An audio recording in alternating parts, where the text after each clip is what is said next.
18 horas. Notícias de Manaus, Amazonas, Brasil e do mundo. Agora na Mix. Legal, agora são 6h03 e você, como sempre, aí na sintonia certa no melhor mix do Brasil, dando sequência na programação, começando mais um 18 horas. Eu, ela e você, Karime Leão. Fala, Carlão, boa noite. Muito boa noite pra você sintonizado aqui com a gente em 100,7. É claro, né, Carlão? A gente já começa agradecendo a sua companhia. Estamos juntos a partir de agora até às 7 da noite, aqui no 18 horas. Mix. Tá me agradecendo e também solicitando que o nosso querido ouvinte participe conosco do programa 18 horas. Estamos aí à inteira disposição até às 7 da noite. Mande aí o nosso WhatsApp 994887592. Tá valendo. Tá valendo também a sua participação para você que nos acompanha ao vivo pelo YouTube. Manda a sua mensagem de texto. A gente quer saber o que você pensa a respeito dos assuntos que a gente aborda aqui no 18 horas. Então anote aí 994887592. Participe. Mix. Gente boa, hoje é o Dia do Jornalista. A data foi instituída pela Associação Brasileira de Imprensa em 1931, em homenagem ao médico e jornalista Giovanni Battista Líbero Badaró. Líbero Badaró, Carlão, é o nome. Ele foi morto por inimigos políticos em 1830. O dia foi criado como uma forma de legitimar a atuação e assegurar os direitos desses profissionais. Direitos que sempre estão sendo ameaçados com denúncias, ataques e agressões contra nós, jornalistas. Ataques que partem dos mais diversos segmentos poderosos da sociedade que não querem ver revelados desvios e roubos do dinheiro público, seus malfeitos e também os seus privilégios exagerados, Karime. Então, que o trabalho do jornalista possa ser valorizado, pois é de extrema importância para a sociedade e para a democracia. 18 horas. Vamos aos destaques do programa 18 horas de hoje. Crise na saúde pública. Pacientes e familiares protestam contra a falta de medicamentos no Centro de Controle de Oncologia do Amazonas. Preços de produtos da cesta básica aumentou mais que a inflação em Manaus, quase 19% em 2 anos. Amazonas teve maior reajuste do país no preço da gasolina no mês de março. Alerta climático, região norte sai de seca histórica para enchentes em menos de 6 meses. Legal, 6h06, começando para você mais um programa 18 horas. Você vai conferir esses e outros assuntos do dia aqui até às 7 da noite, em assuntos desta segunda-feira, 7 de abril de 2025. Portanto, no ar para você mais uma edição do 18 horas. 18 horas. Olha só, justamente hoje, dia 7 de abril, Dia Mundial da Saúde, data criada pela Organização Mundial da Saúde como um momento para que as questões sérias relacionadas à saúde sejam trabalhadas e também debatidas. Nós começamos o programa 18 horas de hoje com uma denúncia bastante grave na saúde pública. Olha só, pacientes oncológicos e seus familiares realizaram uma manifestação em frente à fundação do Centro de Controle de Oncologia do Amazonas, que é o SECOM, para denunciar a falta de medicamentos essenciais ao tratamento. Segundo eles, desde janeiro, a escassez desses insumos sem qualquer previsão de reposição. Karime. Carlão, e essa não é a primeira vez que os pacientes ficam prejudicados por falta de medicamentos na fundação, que é de responsabilidade do governo do estado do Amazonas. É sempre bom lembrar. Sim. Bom, vamos lembrar aqui, em agosto do ano passado, nós mostramos no 18 horas a denúncia dos pacientes também em tratamento de câncer na fundação, que tiveram que voltar para casa simplesmente porque não tinha medicamento para quimioterapia.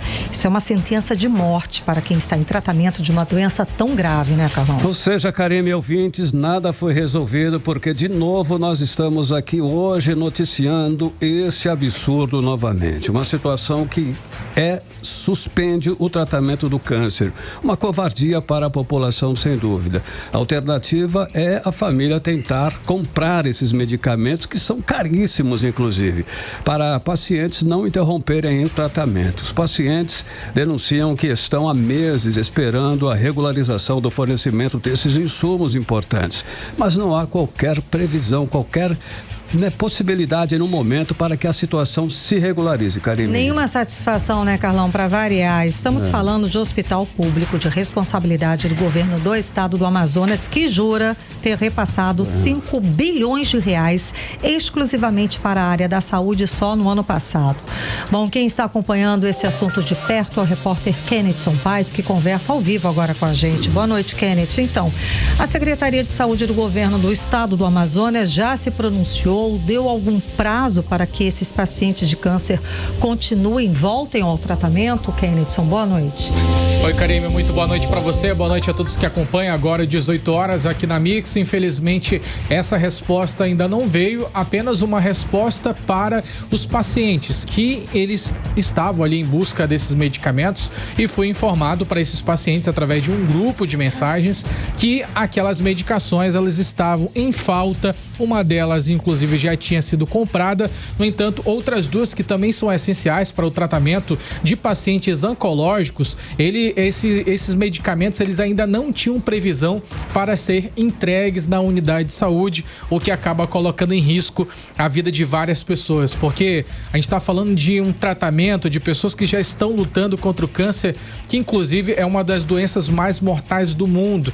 Aqui no Brasil, ela é a segunda doença que mais causa mortalidade em nosso país. Então, você já consegue ter uma noção do quanto é importante os medicamentos, o tratamento correto. É importante ali que essa pessoa cumpra os ciclos que elas precisam passar. A gente já sabe que o quanto isso demora, o quanto isso é doloroso para muitos pacientes, e não basta apenas uma doença mortal. Muitos pacientes precisam agora lutar contra o câncer, eles precisam também apelar para fazer campanhas, rifas, pedir ajuda de amigos, familiares para poderem não ter o tratamento interrompido. E essa é a situação de muitas pessoas que estavam hoje se manifestando ali em frente ao SECOM. Uma das manifestantes foi a dona Cláudia Oliveira Alfaia.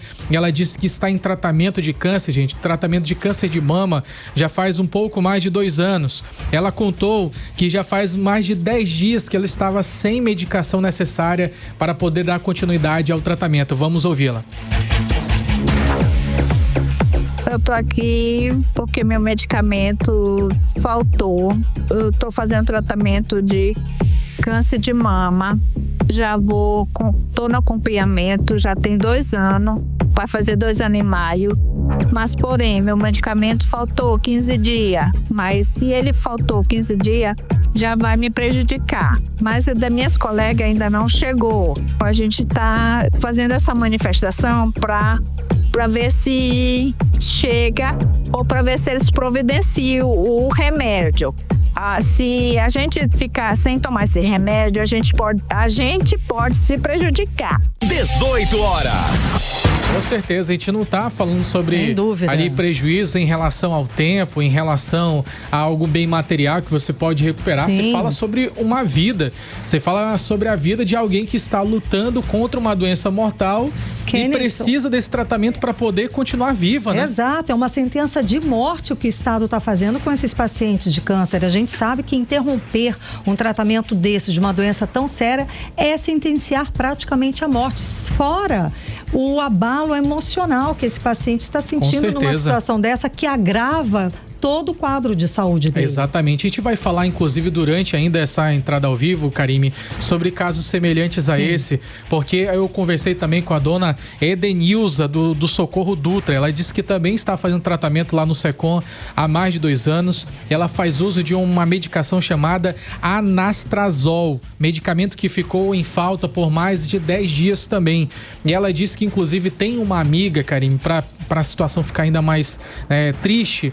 Essa amiga dela estava fazendo rifas para poder conseguir comprar uma medicação que não tem no Amazonas. E até agora essa amiga dela ainda não conseguiu. Vamos ouvir agora a dona Edenilza. Participamos de um grupo de 180 mulheres que lá no grupo, a maioria falando que elas estão sem medicamento da quimioterapia, da rádio, mas nós estamos sim, ficamos ansiosas sem esse medicamento. Nós estamos assim, pedindo ajuda e muitas falaram que elas fizeram rifa. Eu tenho uma colega, Laisa, que ela está assim, muito depressiva, porque ela está fazendo rifa, tentando fazer de tudo para conseguir esse remédio e ainda não conseguiu. 18 horas. Muitas pessoas que não têm uma condição financeira, elas não têm a quem recorrer, apenas o Estado. Exato. A gente falou também com a dona Adriana. A dona Adriana, ela tem uma mãe que está fazendo um tratamento lá na Fundação Secom.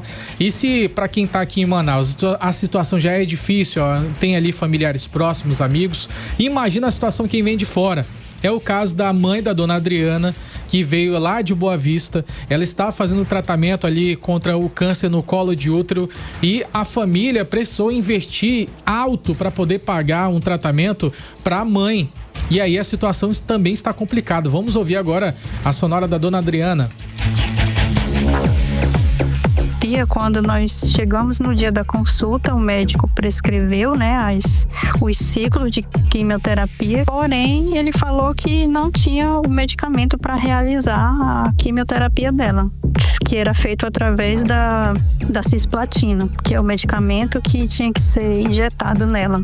E ele falou que não tinha esse medicamento, já estava com um bom tempo que está em falta, e o que os pacientes estão fazendo é comprando, e esse medicamento não tem aqui em Manaus, tem que entrar em contato com um laboratório de São Paulo que envia para cá, e muitos estão comprando ou procurar outra alternativa, procurar uma clínica particular e pagar. E foi o que a gente fez. Ela não conseguiu fazer as seis sessões, né? Porque demorou para conseguir, né, essa clínica, e aí ela não conseguiu fazer todas as sessões, só fez 5. Ou seja, já se prejudicou, né, nisso. E tudo isso por não ter o medicamento lá no Secom. 18 horas. Infelizmente, essa é a realidade de muitos pacientes que estão internados ali na Fundação Secom. A gente lembra que esse não é um caso isolado, inclusive em janeiro deste ano, o atendimento ali na Fundação Secom foi interrompido, muitos pacientes foram mandados de volta para casa devido à falta de energia elétrica. A gente vai colocar agora o vídeo 2, que o vídeo 2 mostra exatamente isso. Para você que acompanha a gente no YouTube, tem agora esse vídeo que uma pessoa está denunciando, vídeo de janeiro deste ano, onde a pessoa fala que devido à falta de luz, os atendimentos, eles não aconteceram devido à falta de energia elétrica. Vamos assistir. Não tem luz, não tinha luz normal, o gerador não tinha diesel.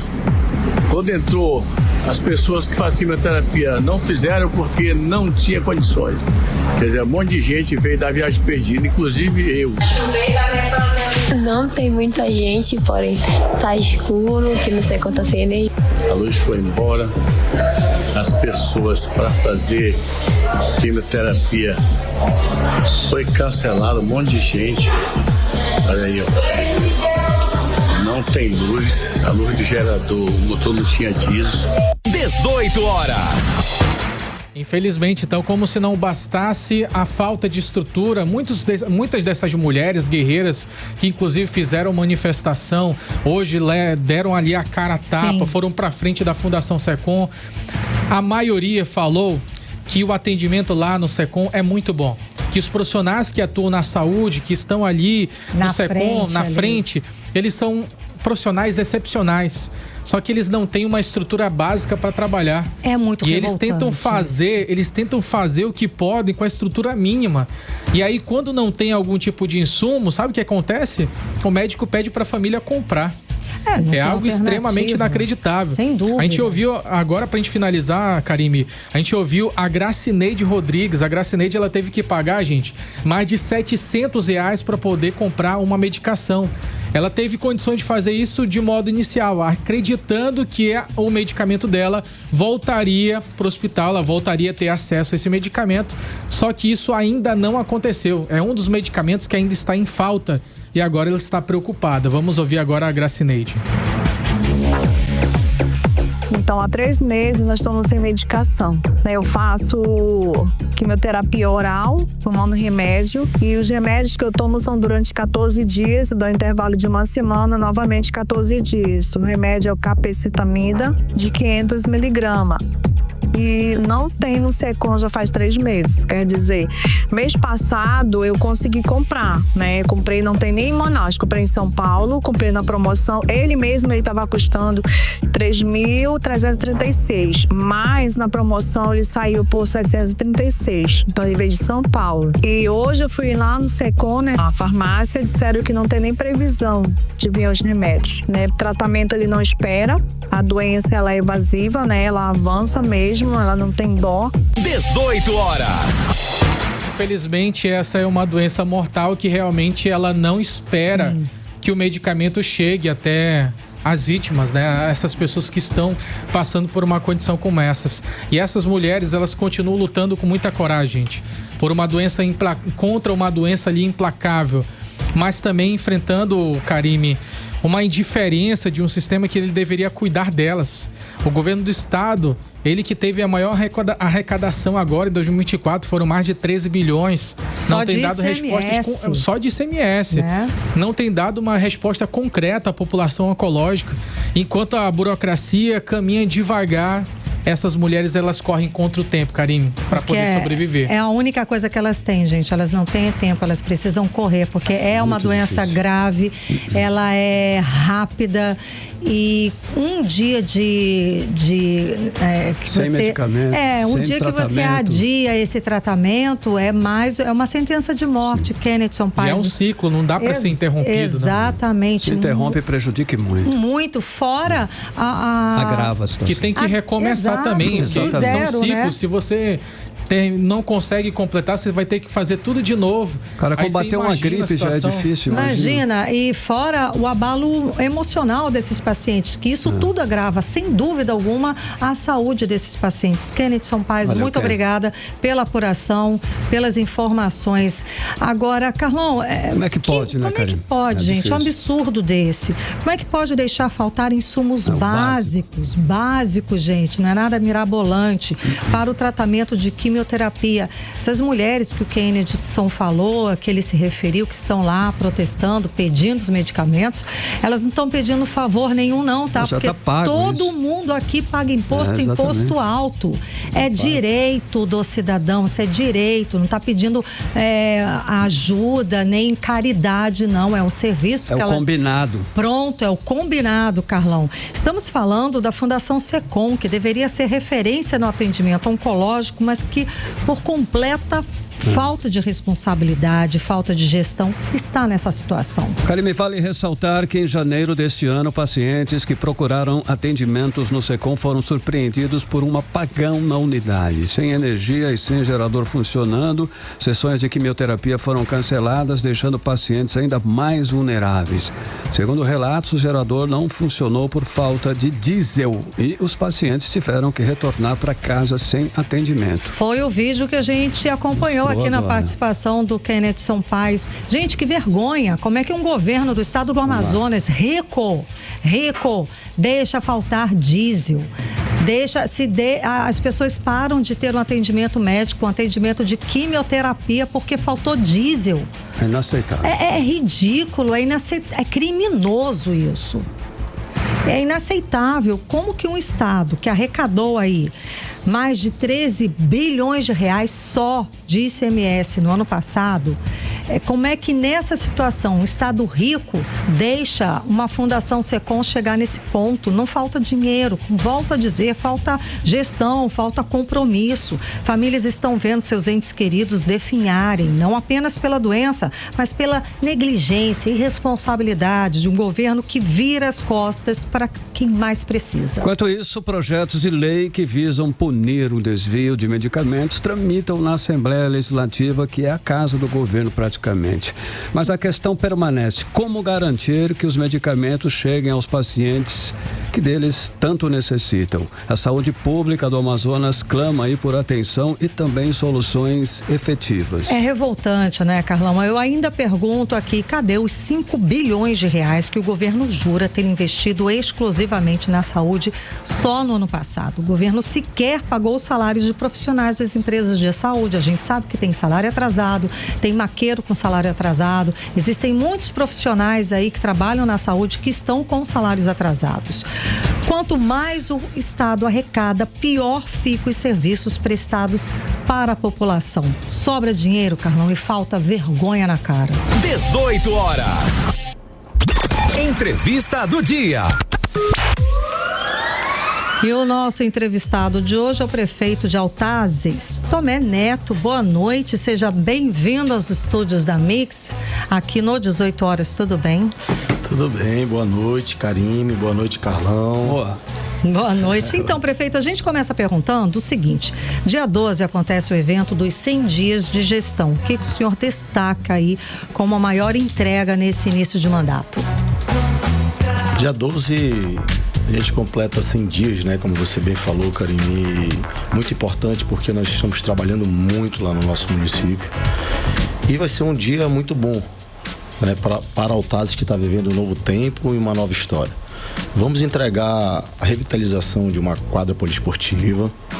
Vamos entregar nesse dia 12 a UBS de São José, né? Mas uma obra que mais destaca nesses 3 meses é o Centro de Reabilitação para o Autista, que nós vamos entregar também no dia 12. É uma farmácia popular também no município, que é inédito. Nós estamos a praticamente 100 dias de governo, pegamos um município sem transição de cargo, né, para dar continuidade na gestão. E o desafio é muito grande, mas estamos trabalhando muito, incansavelmente para melhorar a vida das pessoas do município de Altazes. E já com grandes entregas, né, Carlão? Grandes entregas, então, e essa entrega realmente é bastante importante, essa questão do centro de reabilitação para crianças autistas, que o senhor já até mencionou. É interessante, como nasceu essa ideia e, vamos dizer assim, o que a estrutura vai oferecer para a população de Altazes? O que vai estar disponível nesse campo aí para esse pessoal?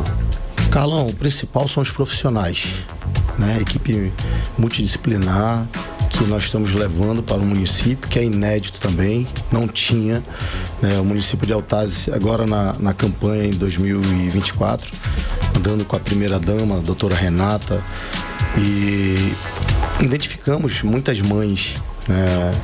Mães atípicas, que sofriam muito com a falta de medicamento, que hoje não falta mais, desde o primeiro dia de governo, que nós estamos incansavelmente para não deixar faltar um medicamento no nosso município. Graças a Deus estamos conseguindo. E mães e pais atípicos que sofriam muito, né? Com a falta de profissionais, falta de uma estrutura para atender o seu filho, que tem o TEA, né? E isso nos sensibilizou muito. Eu dei prioridade. Nós estamos com esse centro de reabilitação, mas o maior sonho, e nós vamos conseguir nessa gestão, com certeza vai ser o centro do autista. Onde vamos fazer um negócio mais amplo, um negócio que, com certeza, aquelas mães e pais que vivenciam o dia, você sabe que não é fácil. Não, de forma alguma.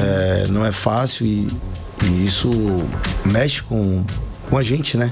Eu que sou pai, tenho 2 filhos, o bisneto e o Henrico.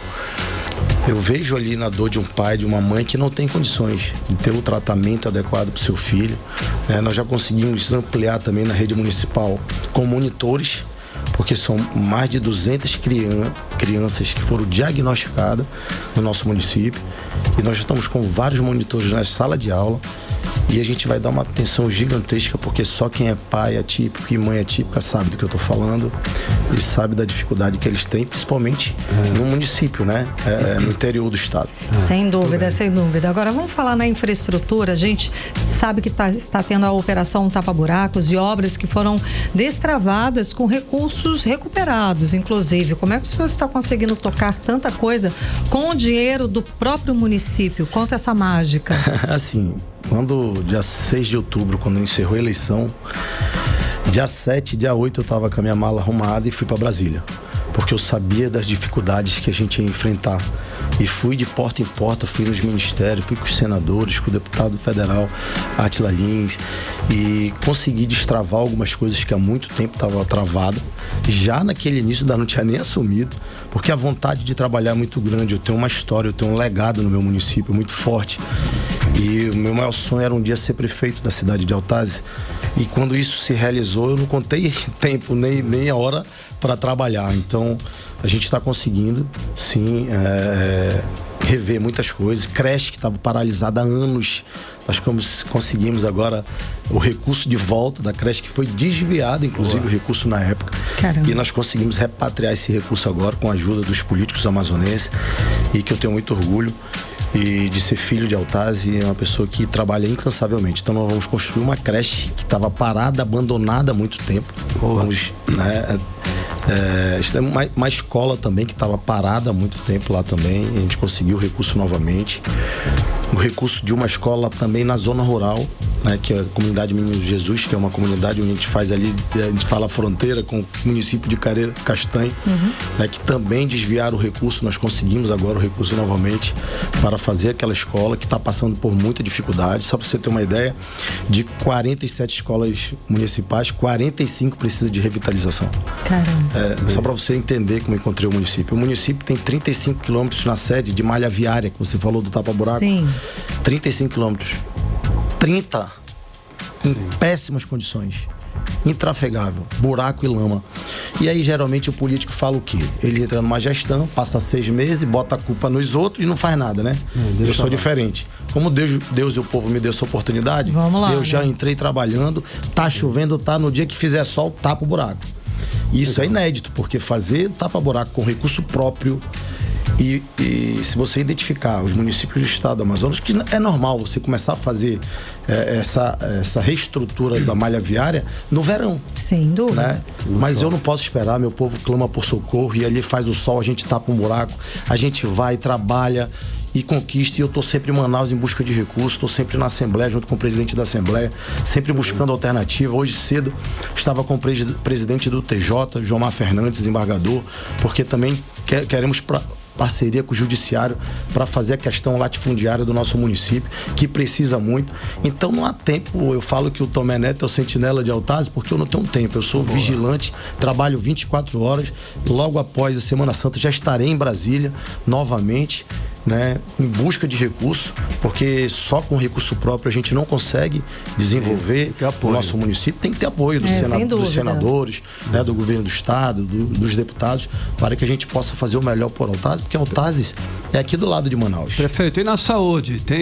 Parece que entrega do prédio da farmácia básica, é isso? Que é algo inédito também, porque a nossa farmácia é muito pequena, faltava mais remédio do que tinha. E como agora tem remédio de sobra, e eu fiz um compromisso o estoque tá bom. Eu fiz um compromisso com Deus, com o povo, de que enquanto eu estivesse na gestão, nunca ia faltar remédio no meu município.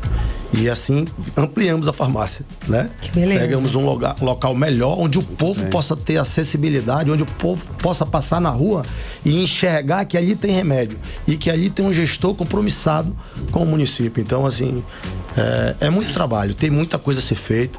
O nosso município é um dos municípios mais prósperos do estado no futuro, é a nova matriz econômica do estado por conta do potássio. Então nós temos que zelar, cuidar, né? Eu sempre falo que poder eterno só de Deus. Então, enquanto a gente estiver lá, junto com o povo, administrando o município, eu vou fazer o meu melhor. Eu também sei que nem Jesus Cristo conseguiu agradar a todos, né? Mas eu vou fazer minha parte pelo município que eu tanto amo, que eu tanto admiro, que meu avô foi prefeito, que meu pai foi prefeito por 3 vezes, e agora Deus deu essa oportunidade. É um peso dessa responsabilidade, muito grande, muito grande. Não é? É um desafio tanto pessoal, não é? Um desafio pessoal, mas assim, eu sempre falo que Deus não dá um fardo para aquele que não consegue carregar, né? Então deu esse desafio para o Tomé Neto, que já foi vereador 2 vezes, o mais votado da história, e agora o prefeito mais votado da história de Altazes, com 14 mil votos. Então a responsabilidade é grande, eu sei que eu trabalho dia e noite para melhorar a vida do povo da minha cidade. Tá certo. Agora, nesses 100 dias, você trouxe pra gente aqui a avaliação, quais serão assim as futuras metas para daqui, né, por mais 100 dias, digamos assim? Aí é trabalhar, né? Porque vai chegar o verão, eu preciso trabalhar para melhorar a malha viária. Agora eu tô fazendo um tapa-buraco, que é uma emergência. Entendi. É um clamor pela população, né? Depois... E depois vem, né, o verão, é onde a gente tem a grande conversa aí com o senador Eduardo Braga, senador Omar, deputado federal Atila Lins, o governo do estado Wilson Lima, nosso deputado estadual e presidente da Assembleia Roberto Cidade, é onde vão unir forças para ajudar Altazes. Eu sempre falo que eu não quero que ninguém me ajude, eu quero que ajude meu município, porque lá existe 50 mil habitantes que merecem o carinho, merecem o respeito. Com certeza. Altazes é um povo hospitaleiro, humano, acolhedor, e vocês inclusive estão convidados para ir lá. Adoro lá. Olha aí, Carlão já até conhece. Carlão, leite, Carlão. O queijo. Então, assim, são muitas coisas que virão nos próximos 100 dias, principalmente a questão do saneamento básico, a água potável, que o povo do interior clama, né? E quando vem a seca, o povo sofre muito. E a gente está trabalhando já antecipado para que a gente possa melhorar a vida das pessoas. Muitíssimo obrigada pela sua presença, conversando com a gente hoje aqui no 18 horas, prefeito. Eu que agradeço, Amix, agradeço o convite, estou sempre à disposição. Eu também tenho uma rádio lá em Altazes, que é Altazes FM 89.1, e que pega ali 4 municípios, né, da Redondeza, e eu estou muito feliz e grato pela oportunidade de conversar com o povo do Amazonas e mandar um abraço a todo o povo da minha querida e amada cidade de Altazes, porque eu sempre falo que na nossa vida tudo é no tempo de Deus. E enquanto eu tiver vida e Deus me der saúde e me direcionar, eu serei um sentinela por Altazes. Muito obrigado, Amix, pelo espaço. A gente é que agradece. Sucesso, prefeito. Muito obrigada. Sucesso, irmão. Conversamos com o prefeito de Altazes, Tomé Neto. Agora 6h34 e você está no melhor Mix do Brasil. 18 horas. Continue aí, daqui a pouquinho, aqui no 18 horas, alerta climático. Região Norte sai de seca histórica para enchentes em menos de 6 meses. Esse é o nosso assunto em instantes. 18 horas. Agora 6h34, você no melhor Mix do Brasil. O Mirante Lúcia Almeida completou 1 ano nesse sábado. Espaço que se tornou, Carime ouvintes, um dos principais cartões postais da cidade. Realmente é lindo lá, Carime. Belíssimo, muito Carlão. E o prefeito de Manaus, Davi Almeida, celebrou nesse sábado, claro, o aniversário de 1 ano da inauguração. O repórter André Meirelles acompanhou e traz os detalhes pra gente. Boa noite. Olha, para marcar a data, a Prefeitura preparou uma programação especial com atrações culturais, exposições, apresentações musicais e uma queima de fogos. Logo depois aí de um bonito pôr do sol que aconteceu nesse último sábado em pleno inverno amazônico, o prefeito Davi Almeida, ele também esteve no local e enfatizou que o Mirante é uma referência, um marco turístico, econômico, cultural e artístico para a cidade, juntamente ali com os demais empreendimentos da Ilha de São Vicente.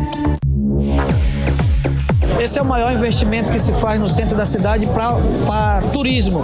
Após o Teatro Amazonas, o maior prédio erguido foi esse prédio do Mirante Lúcia Almeida. Então, hoje nós estamos comemorando esse marco na história da cidade de Manaus, que vai ficar como legado da nossa gestão. 18 horas. Davi Almeida ainda lembrou do antigo prédio que hoje dá lugar ao Mirante. O poder público viu a oportunidade de transformar esse espaço e nós transformamos em um dos pontos turísticos mais visitados da cidade de Manaus. Em um ano, 250 mil pessoas já vieram conhecer esse espaço. 18 horas. Olha, o prefeito também destacou que o Mirante faz parte de um projeto de valorização da orla de Manaus, com 3 empreendimentos construídos de frente para o rio, assim como a Casa de Praia Zezinho Correia, que fica ali na Ponta Negra, e que muito em breve vai ser entregue com o Mirante do Parque Encontro das Águas Rosa Almeida. Nós estamos fazendo um outro espaço como esse, que é o Mirante Rosa Almeida, lá no Encontro das Águas, que é uma obra assinada pelo arquiteto Oscar Niemeyer. Com isso, a gente vai entregar 3 obras para colocar Manaus de frente para o rio. Mirante Rosa Almeida, Mirante Lúcia Almeida e o Casa de Praia na Ponta Negra. 18 horas. Quem esteve nessa festa também foi o coordenador do projeto que idealizou o Mirante, o diretor-presidente do Instituto Municipal de Planejamento Urbano, Carlos Valente. Ele disse ser muito gratificante ver a valorização do espaço pelas pessoas.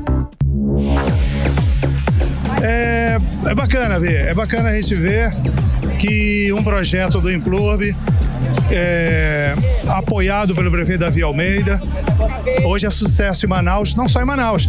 A gente estava agora conversando com uma família de Campo Grande e eles estão extasiados, maravilhados. Vão levar para lá as imagens, as fotos, os vídeos, e é uma experiência muito gratificante você ver o Brasil conhecendo os nossos projetos, as nossas riquezas, as nossas belezas, e Manaus se eleva nesse conceito turístico do Brasil todo. 18 horas. E segundo o diretor-presidente da Fundação Municipal de Cultura, Turismos e Eventos, Gender Lobato, o Mirante é um marco para a cidade que impulsiona o turismo, a cultura e a economia. E a gente tem muito orgulho de poder ver que o Mirante a cada dia cresce e principalmente desenvolve não só a economia aqui do Mirante, porque aqui nós temos bares, nós temos restaurantes, nós temos cafés, nós temos tacacá, nós temos açaí, nós temos pipoca, nós temos sorveteria, mas aqui também nós temos um espaço onde os artistas cada vez mais estão usando para desenvolver o seu trabalho. 18 horas.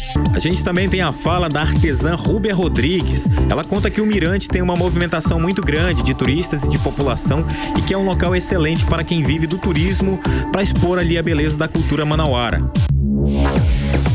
Aqui a gente vê a diversidade que tem, né, o turismo, e para nós aqui artesãos que fazemos essa divulgação do nosso trabalho é importante porque é uma maneira das pessoas conhecerem também o nosso estado, porque temos, né, a nossa floresta, os nossos rios. 18 horas. Olha, outro grande diferencial do Mirante é a localização estratégica, que fica ali à beira do rio, contando com um serviço de atracação do Pier Manaus 355, que foi inaugurado em 9 de junho do ano passado. Essa estrutura ela permite que barqueiros, proprietários de lanchas, jet skis e também outros meios de transporte fluvial atraquem ali as embarcações com mais facilidade, tornando o Mirante acessível também pelo Rio Negro, hein, Karime e Carlão? Beleza. Maravilha, André. Obrigada pelas informações. Olha, 6h39. 18 horas. Olha, Karime, 4 apostadores, hein, aqui de Manaus foram premiados com cerca de R$28.700 cada no último sorteio da Mega Sena no sabadão. Eles acertaram aqui, ou seja, 5 dos 6 números sorteados no concurso 2849. E os números foram os seguintes: 13, 19, 25, 29, 31 e 43. Dificílimo de acertar, viu? E cada um dos apostadores premiados vai levar o valor total seguinte: R$28.753,18. Mix. Vamos dar um giro agora pelo trânsito nas principais vias de Manaus. Bora! Vamos sim, vamos conversar com o repórter André Meirelles, que está pelas ruas de Manaus para conferir como é que está a volta para casa dessa segunda-feira, agora 6h40. André, boa noite, por onde andas? Trânsito. Muito boa noite, Karime e Carlão. Boa noite aos ouvintes que nos acompanham nesse momento. Humberto Calderaro, próximo Tribunal Regional Eleitoral, o trânsito já tem retenção por causa de muitos veículos pela via e do semáforo, né? E seguindo no sentido Parque 10, trânsito moderado, mas com lentidão ali passando do DB Paraíba até próximo do CSU do Parque 10. Na Avenida Maneca Marques, sentido bairro Centro, próximo do CSU, tem trânsito moderado. Já pela Efigênio Salles, né, nesse sentido centro-bairro, nesse trecho aqui, bem próximo a um posto de combustível aqui no local, né, a gente tem um trânsito aí carregado, hein? Mas seguindo agora pela rotatória do Eldorado, trânsito com retenção devido ao semáforo no local. Agora pela Maripiranga, no sentido centro-bairro, tráfego de veículos lento próximo ali a Aleã. A gente também percorreu o trânsito flui com certa retenção, mas não tem uma barreira no local, né? Oi, André Meirelles, daqui a pouquinho. Daqui a pouquinho a gente. André, daqui a pouquinho a gente volta a conectar com você, porque teve um ruído aí na informação, a gente não entendeu direito. Daqui a pouquinho a gente volta a te chamar, ok? Para 6h42, você no melhor mix do Brasil. 18 horas. Enquanto isso, nós vamos conferindo por aqui a previsão do tempo e temperatura com ela, Vanessa Lima. Previsão do tempo. Boa noite, Carlão, Karime. Boa noite a você que acompanha a previsão do tempo aqui com a gente no 18 horas. E a segunda-feira foi nublada na maior parte do dia, né? Algumas precipitações se formaram durante a tarde e para a noite temos previsão de chuva leve a moderada em alguns pontos da cidade. E a previsão do tempo para amanhã, 8 de abril, terça-feira, segundo o Clima Tempo, será de uma terça de céu parcialmente nublado, com sol forte durante a manhã. Mas já à tarde temos chance de 40% de chuva moderada. Então já se preparem. E à noite a chuva pode continuar, mas ela vai estar bem mais leve. A temperatura nessa terça varia entre mínima de 24 e máxima de 29 graus. E a umidade relativa do ar fica em torno de 74 a 96%. Legal, obrigada pelas informações. 6h43. Mix. E o nosso Rio Negro, hein? Encheu mais 5 centímetros e hoje está em 26 metros e 32 centímetros no Porto de Manaus. 18 horas. Olha só, hein, Karime, estamos no meio do inverno amazônico e pela cheia dos rios, a gente percebe que a região norte sai de seca histórica para uma enchente em menos de 6 meses, hein, Karime? Exato, Carlão. Em menos de 6 meses, o Rio Madeira saiu do menor nível da história, quando chegou a 19 centímetros de profundidade, gente. Lá em Porto Velho, em outubro do ano passado, passou de 19 centímetros para 16 metros e 67 centímetros, isso na última sexta-feira. A mudança brusca de cenário, que já afeta quase 9 mil pessoas, é resultado do inverno amazônico, quando as chuvas se intensificam em toda a região norte. E a gente sabe, Karime, ouvintes, que os alagamentos são comuns nessa época do ano na região, mas especialistas estão alertando aí que oscilações estão se tornando cada vez mais extensas e frequentes. Exato. E a repórter Nathalie Moraes está acompanhando toda essa movimentação. Tem mais detalhes a respeito desse assunto e conversa ao vivo agora com a gente. Boa noite, Nathalie. Boa noite, Karime, Carlão e ouvintes do programa 18 horas. Olha, Karime, você atualizou aí os nossos ouvintes, né? Mas agora há pouco foi divulgado aí a medição, vamos dizer assim, do Rio Madeira. Em 3 municípios eles estão muito afetados. Eu estou falando aí de Apuí, Humaitá e também a região ali de Manicoré.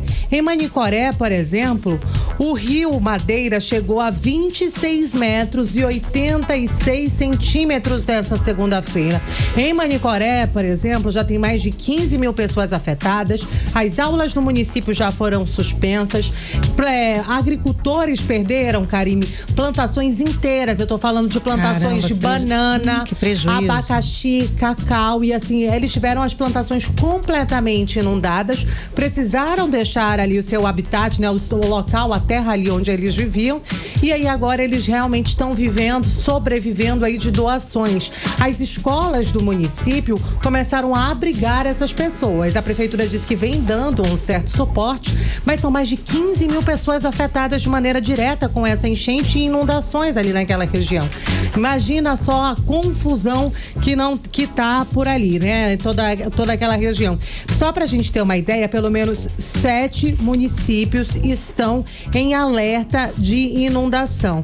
Atualmente, em todo o Amazonas, são 23 municípios em alerta. Só que aí a gente não tá falando só da região do Madeira, não. A gente fala também ali da região do Rio Juruá, Purus, Altos Solimões. E aí a gente ouviu o doutor em meteorologia do Laboratório, né, de Análises Clínicas e Meteorológicas da Universidade Estadual do Amazonas, o Leonardo Vergasta, para tentar entender o que está acontecendo por lá. Quer dizer que há menos de 6 meses a gente estava ali numa seca recorde e aí agora já está tudo inundando, tudo alagado. Vamos ouvir aí o que diz o meteorologista, se essas chuvas têm influenciado por lá. Vamos ouvir.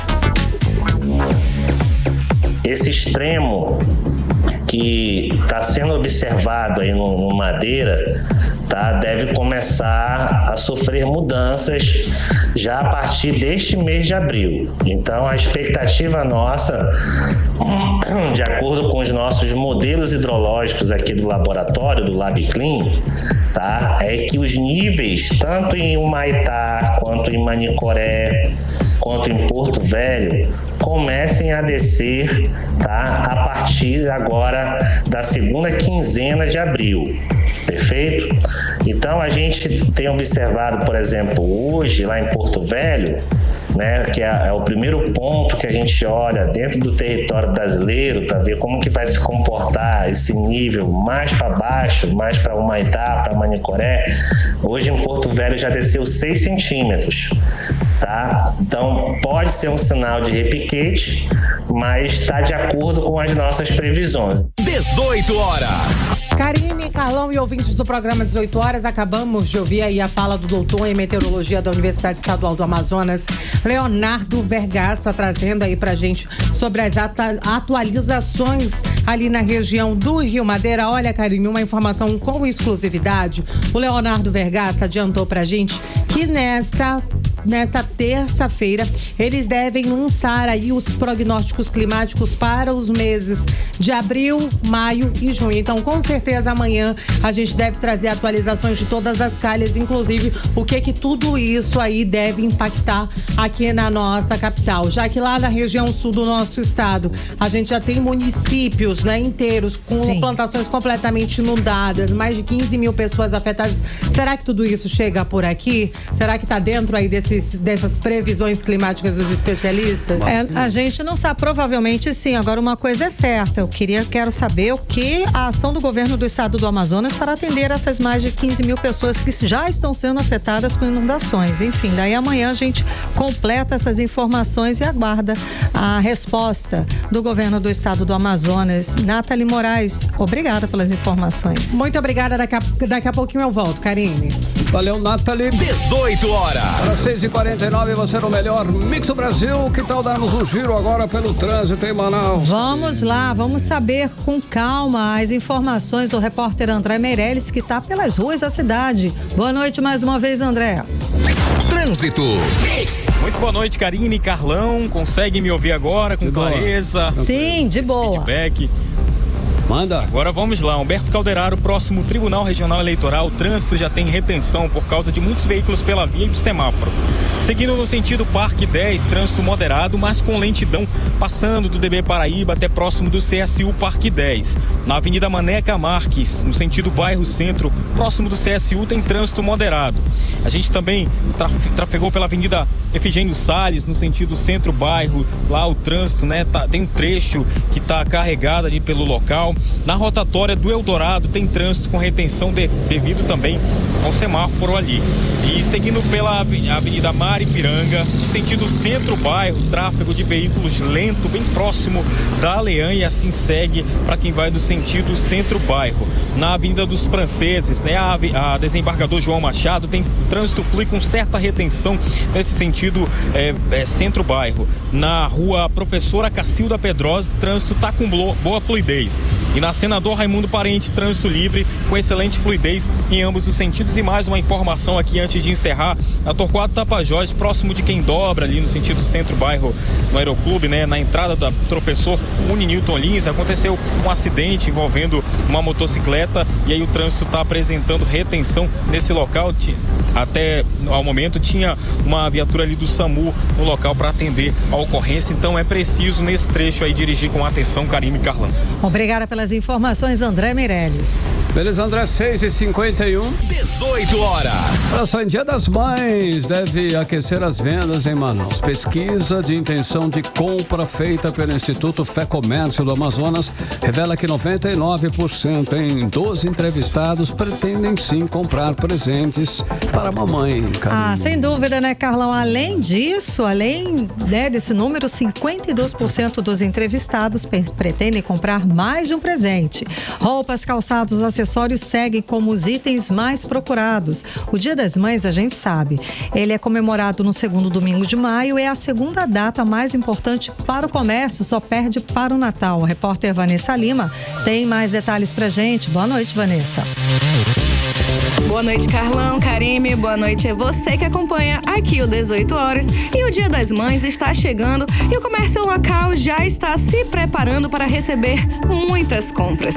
Segundo uma pesquisa realizada entre os dias 11 e 12 de março pelo Instituto FEComércio de Pesquisas Empresariais do Amazonas, ele mostra que 99% dos consumidores entrevistados vão comprar presentes para celebrar a ocasião. E o que os consumidores estão querendo dar de presente para suas mães? Roupas, calçados e acessórios são os itens mais pedidos, seguidos por perfumes e cosméticos. Além disso, os consumidores também estão procurando por experiências, como almoço ou um jantar fora de casa. Mas e o que as mães estão esperando ganhar? Bom, roupas, acessórios, perfumes e cosméticos são os itens mais queridinhos das mamães. Além destes, celulares e flores também são as opções mais populares. Agora, vamos falar de preço.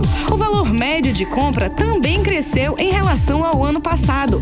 38% dos consumidores afirmaram que pretendem gastar entre R$101 e R$200, enquanto 33% apontam uma faixa de gasto entre R$201 e R$300. A pesquisa também mostrou como os consumidores estão planejando pagar essas compras. Bom, o pagamento à vista em dinheiro ou Pix lidera com 42% das intenções, superando o cartão de crédito. Agora, o local de compra escolhido entre a maioria dos entrevistados continua sendo os shoppings da capital, com 44% da preferência dos consumidores. A pesquisa de intenção de compras mostra que 52% dos entrevistados querem comprar mais de um presente, reforçando a importância da data para o comércio local. Volto agora com vocês no estúdio. Obrigada, Vanessa Lima, pelas informações. Valeu, Vanessa, 6h53. 18 horas. Economia. Conferindo agora os indicadores econômicos de hoje, o dólar operou em forte alta nesta segunda-feira de 1,27% aos R$5,91. Foi mais um dia de incertezas no mercado financeiro, com a possibilidade de que uma guerra comercial esteja prestes a começar. O motivo é o tarifaço anunciado pelo presidente dos americanos, Donald Trump, que já inclusive entrou em vigor, Karime. Exato, Carlão. Como falamos aqui na última sexta-feira, essa incerteza já havia se intensificado com a China anunciando uma retaliação contra as taxas de Trump. Os Estados Unidos impuseram 34% de taxas extras sobre as importações chinesas e o governo chinês respondeu com tarifas da mesma proporção sobre os produtos americanos. E o mercado acredita que esta semana a União Europeia pode anunciar suas primeiras medidas em resposta ao tarifaço de Trump. O mercado teme que a situação se transforme numa guerra comercial generalizada. A disputa pode elevar a inflação dos países envolvidos, com aumento nos preços dos insumos para bens e serviços. Além disso, as tarifas tendem a reduzir os níveis de comércio internacional e consumo interno, desacelerando a atividade econômica. As bolsas mundiais ampliaram as perdas. Aqui, o Ibovespa, o principal índice acionário da Bolsa de Valores brasileira, também operou negativo e fechou com perdas de menos 1,36% aos 125.525 pontos. Mix. O preço de produtos da cesta básica teve aumento de quase 19% nos últimos 2 anos em supermercados de Manaus. Esse índice é quase o dobro da inflação no período, que ficou em 10,7%, segundo o Índice Nacional de Preços ao Consumidor Amplo. Então, Carlão, o estudo analisou a evolução de preços em categorias como proteínas, laticínios e hortifruti, além de produtos de higiene e limpeza entre 2023 e 2025. A repórter Nathalie Moraes acompanhou os detalhes sobre esse levantamento e volta a conversar ao vivo com a gente. Boa noite mais uma vez, Nathalie. Então, parece que os maiores aumentos foram nos alimentos presentes na mesa do brasileiro, como café, manteiga e frango congelado, Nathalie. Tá difícil de colocar a comida na mesa do brasileiro, principalmente aqui em Manaus, não é? Tá difícil comer proteína, né, minha filha? É verdade. Porque proteína tá difícil demais. Ovo tá custando R$28 uma cartela.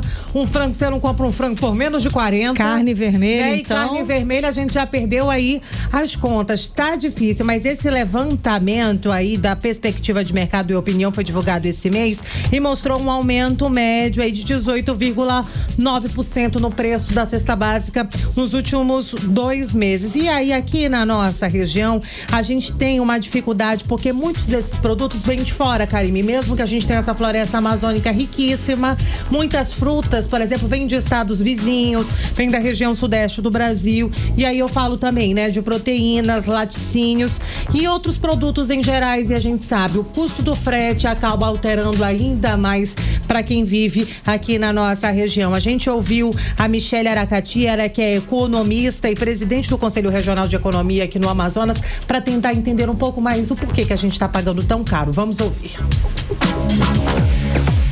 Esse aumento, ele é devido a diversas variáveis, como elevação no custo de produção, nós temos problemas logísticos, nós temos os problemas relacionados às mudanças climáticas, nós temos a estiagem severa, nós temos o aumento da demanda, nós temos o processo inflacionário.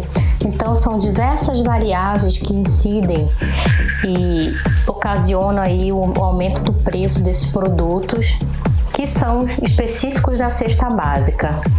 Vale lembrar que a população que ganha menos, que tem uma renda menor, ela sente mais o peso da inflação dos alimentos sobre a sua cesta de consumo e também sobre a sua renda.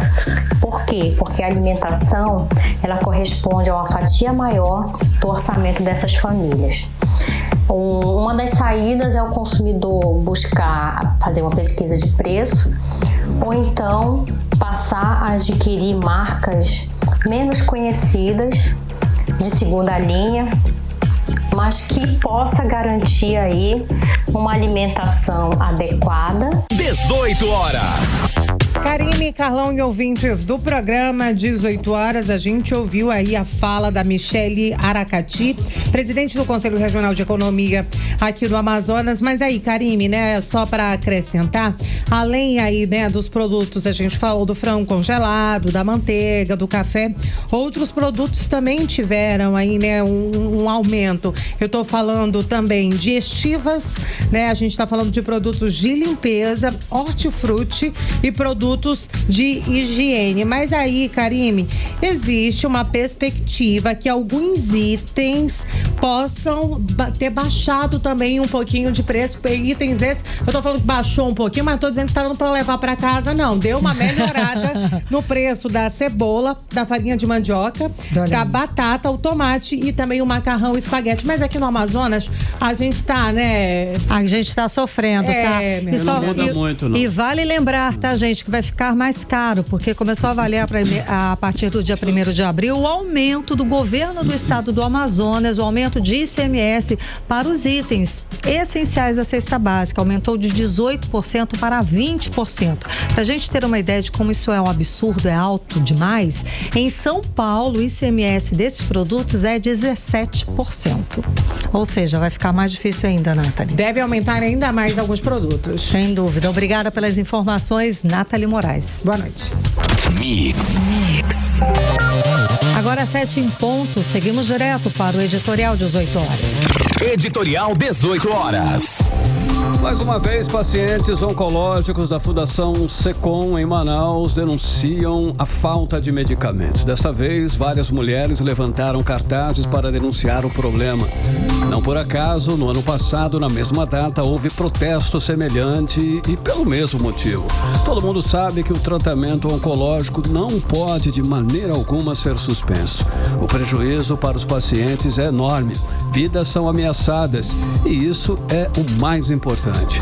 Os governos não podem e não têm o direito de deixar faltar os medicamentos. Por isso é preciso que as autoridades de controle fiscalizem e atuem para forçar, com a força da lei, o fornecimento desses medicamentos, para que esses problemas tão graves na saúde do Amazonas não se repitam. Nós aqui do 18 horas não vamos cansar nunca de cobrar do governo do estado a garantia do direito alienável do povo à saúde pública. 18 horas. 7h01, Karine, boa noite. Boa noite, obrigada pela companhia, um beijo e até amanhã. Você ouviu 18 horas.